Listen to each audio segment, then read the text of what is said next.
العصافير السبليت بالضمان. بص الموضوع ده شائك جدا وبيعمل مشاكل كتير جدا في الهوايه، فعلا جالي مكالمات كتير بين هواه اختلفوا في حته السبليت. طيب بالراحه كده، يعني ايه السبليت بالضمان؟ يعني انا شاري عصفور، العصفور ده شكله عادي مش باين عليه طفره اللي انا شاريه علشانها، والطفره دي موجوده في دمه، فالعصفور ده المفروض لما يكبر ويبدا ينتج يطلع لي الطفره اللي انا شاريها. العصفور العادي ده ثمنه زي الاسترالي او يزيد عن الاسترالي حاجه بسيطه لو هو مثلا دم فلل او شايل ريش او رمادي مثلا. لكن لما هو بيبقى سبليت مثلا فيس او سبليت لدان فولو او السبليت الكفرات دي، بيبقى العصفور ثمن تاني خالص. فانا دافع الثمن العالي ده او المبلغ الكبير ده نتيجه ان انا شاريه سبليت علشان اخد منه طفره غاليه. طيب اللي بيحصل ايه؟ دايما الاصول والاتفاق ما بين الهواه ان السبليت بضمان الهاوي.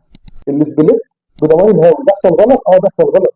بيحصل ان هو يديك عصفور مثلا وتلخبط، يعني احنا هنفترض حسن النيه عنده كذا عصفور في المطار فاتلخبط واداك عصفور غلط، ورجع بعد فتره وهو بيبيع بيعه ثانيه لقى العصفور اللي المفروض كان هيبيعه لك. احمد انا اديتك عصفور غلط، ده العصفور اللي المفروض كنت هبيعه لك عندي في المطار. ليه هو غلط الغلطه دي؟ الغلطه دي نتيجه ان هو شغال بدماغه، ان هو حافظ العصافير اللي عنده والانتاج اللي طالع عنده، حافظ الطفرات ديت او حافظ كل عصفور سبليت ايه بدماغه. فطبعا ممكن يغلط، وارد كبير ان احنا نغلط، او وارد ان احنا ننسى العصفور ده شايل طفره ايه او سبليت طفره ايه. طب ايه اللي بيحصل؟ لو تفتكروا لما انا شرحت تجهيزات المزرعه قلت ان احنا بنعمل كذا مطار. ليه كذا مطار؟ انا مثلا مدي جوازات عندي فيس سبليت وينج لوينج سبليت فيس، هيطلعوا لي فيس سبليت وينج لوينج سبليت فيس. تمام؟ دول هيبقوا باينين قدامي في الانتاج، الوينج هيبقى سبليت للعكس والفيس سبليت للعكس، فهاخد كل الوينج والفيس اللي طالع ارميه في مطار. يبقى انا عارف كده ان المطار ده سبليتات عكس. يعني ايه؟ يعني عارف ان المطار ده الفيس اللي فيه سبليت وينج والوينج اللي فيه سبليت فيس، فدول كده مطار مع بعضه. انا عارف ايه؟ ان كل الاهالي اللي عندي فيس وينج وينج فيس انا حاططها في المطار ده، حاطط كل فروخهم في المطار ده. طب ممكن كمان يطلعوا لي دبل، وممكن يطلعوا لي سبليت دبل. تمام؟ يبقى انا هاخد كل العصافير اللي طالعه بتاعت الاهالي دي شكلها عادي، بس انا عارف ان هي سبليت دبل احطها في مطار تاني. يبقى انا عارف ان كل المطار ده سبليت دبل. يبقى انا هنا كده مقسم مطاراتي، عارف ان المطار ده كذا، المطار ده كذا، المطار ده كذا. اي عصفور هجيبه انا مطمن ان انا بايع صح، مطمن ان انا مطلع العصفور صح، سواء فيس سبليت وينج وينج سبليت فيس، او سواء المطار الثاني مثلا دبل سبليت دبل. تمام؟ طبعا الدبل الصريح باين عليه، يبقى انا احط مثلا السبليت دبل مع الدبل الصريح، يبقى دي كده جوازه هبيعها الهاوي يستفيد منها، ودي جوازه هبيعها الهاوي هيستفيد منها، لان دي صريح مع سبليت ودي صريح مع سبليت. بس هنا كل عصفور شايل طفره وسبليت للثاني، هنا عصفور شايل الطفرتين وعصفور صريح عليه الطفرتين اللي هو سبليت دبل مع دبل صريح، وده اللي احنا شرحناه في فيديو قبل كده. طب ده مثال احنا مش هنطول فيه يعني.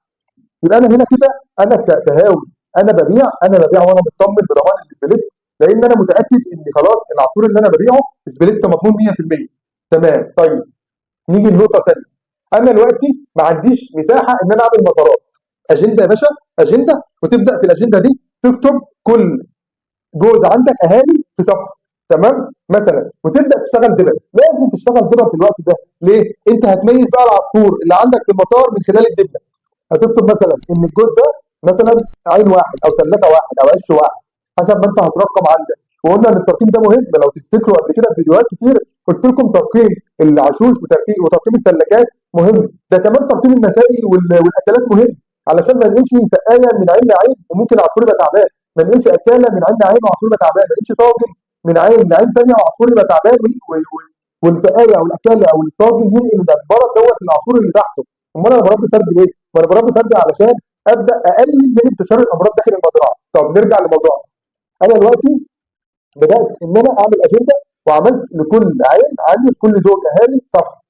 الاهالي دول اول عش طلعوه والعصفور مثلا في سن اسبوع، في عمر اسبوع بدات ان انا ادبل العش. دبلت العش بدبله رقم كذا ودبله رقم كذا ودبله رقم كذا ودبله رقم كذا. الدبل دي خدت عندي العش دوت الارقام الدبل دي، هكتب ارقام الدبل واكتب ان دول انتاج الاهالي دي وان دول سبليت كذا.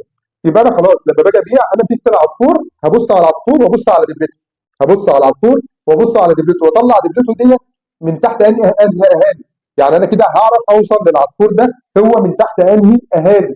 ويا سلام بقى لو الاهالي كمان متدبله، عرفت العصفور من تحت انهي اهالي، هبدا اعرف العصفور ده سبليت ايه، فهبيعه برضه وانا مطمن ان ما يحصلش خطا اثناء البيع.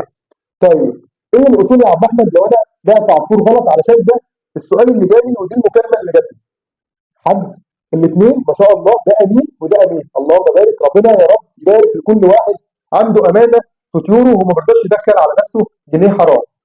الفرق المشكله كلها ان الهاوي ده اتلخبط لما جه يبيع نتايه، باعها على اساس ان هي سبليت فيس وسبليت وينج، وهي مثلا في واحده شبهها بالظبط سبليت دان فولو.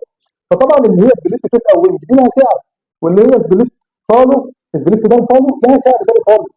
والاثنين قدامك باينين اللي هم نتايات عاديه ماسكه ريش، اللي هي مثلا شوشه تورك او شايله ريش، الكلام ده كله. فالعصفورتين شبه بعض، هو بدل ما يديله دي اداله دي. رجع بعد فتره بيراجع مع نفسه كده المطار وبيبص على العصافير اللي هيطلع منها عروض بيعها والكلام ده، النتايه اللي كان شاريها لنفسه سبريت ده فالو مش لاقيها، مش لاقيها في المطار. قعد يراجع نفسه، افتكر ان هو باعها غلط للهاوي ده. الهاوي طبعا كان خد النتايه على اساس انها سبليت فيس او سبليت وينج او، وبدا ان هو يجوزها، ولما جوزها بدات ان هي تجهز عش وتضع بيض. اللي الهاوي اللي باع بيكلم الهاوي اللي اشترى وبيقول له النتايه اللي عندك معلش انا بعتها لك بالغلط رجعها لي. فلما قال له رجعها لي قال له ده حطت بيض، قال له النتايه حطت بيض. هنا ايه الحل؟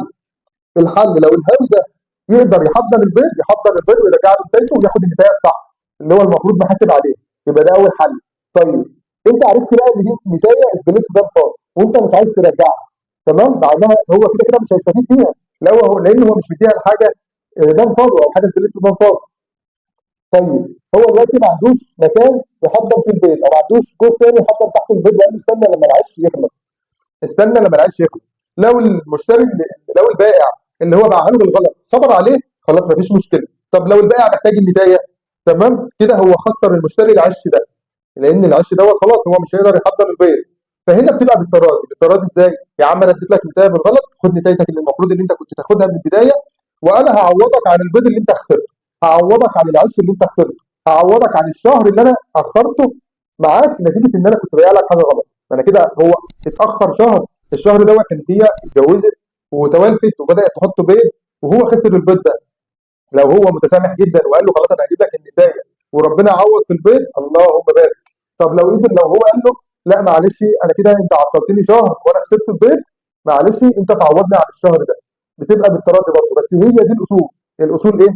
الاصول ان انا بعت حاجه غلط ده ما يبقاش على نفسه، واللي باع غلط، اللي باع غلط يتحمل نتيجه الخطا او الغلط اللي هو عمله، ان هو عطل المشتري ده شهر، فيبدا ان هو يعوضه باي شيء بقى. دي بالتراضي ما بينهم، انا ما اقدرش اتدخل فيه. طب الميعاد اللي هم هيتفقوا عليه يرجعوا فيه النتايه برضه بالتراضي ما بينهم، انا ما عنديش اي مشكله. المهم ان هم تراضوا وقدروا ان هم يوصلوا لحل وسط يرضي الطرفين. فدي مشكله من ضمن المشاكل اللي بتحصل بين الهواة. علشان كده انا وضحت في الفيديو ده ازاي ان احنا نعلم العصافير السبريت. ده في دلوقتي اسهل من ده ومن ده، يعني اسهل من فكره ان انا اجيب مطار او كذا مطار علشان اقدر افرز فيه البروخ اللي طالعه، وفي حاجه اسهل من الدبل المعدن اللي هي بتبقى مكلفه شويه على الهاوي. في دبل بلاستيك، في دبل بلاستيك بتتباع بتتفتح وتتقفل، دبل كليبس. الدبل دي ممكن تجيب منها مجموعه عندك. السبليت فيس اخضر، دبله خضراء بلاستيك، كله هياخد دبله خضراء بلاستيك. كنا بنعمل ده في الزاجل، كنا بنعمل ده ايام زمان في الزاجل. السبليت مثلا ده الفاضو كله دبله حمراء، تمام، مثلا عشان هو عينه حمراء، يا عم السبليت وينج دبله سمراء. يبقى انت كده برضو المهم ان انت تميز الفروق علشان تقدر تبيع صح.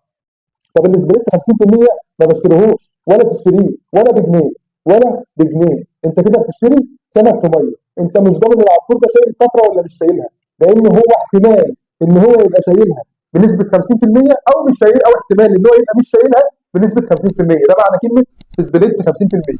فكده عرفنا ازاي نميز بين السبريتات المختلفه عندي داخل المزرعه وانا شغال في الموسم، سواء باجنده سواء بدبل سواء بمطارات سواء بدبل بلاستيك. انا ابدا ان انا اميز الفروخ اللي طالعه. المهم ان انا اقدر ان انا اميز انتاجي علشان ابيع صح، علشان ما يجيش مشتري يقول لي يا عم انت ضيعت عليا وقت وانت اخرتني وانت فمعلش عوضنا عن الوقت والتاخير والعيش اللي انا خسرته وحقه. دي اصول، والاصول ما بتزعلش حد.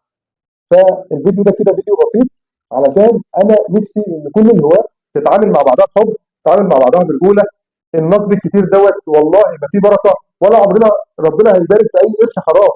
فلازم ان احنا نراعي ضميرنا سواء في البيع سواء في المشتري. المشتري برضه ما يقبلش حاجه على نفسه لو عارف ان هي عصفور سبليت الطفره ثانيه ادنى، يا اما اعوضك بفرق السعر، يا اما ارجع لك النتايه دي واخد النتايه اللي المفروض ان انا كنت هشتريها من البدايه. شكرا لكم. فيديو خفيف كده، معلومه مهمه ازاي ان انت تميز بين الاسمنتات. لو عندك اي استفسار ابعت لي في التعليقات. اخوكم احمد ابراهيم من قناتكم هوا عصافير الجنه، والسلام عليكم ورحمه الله وبركاته.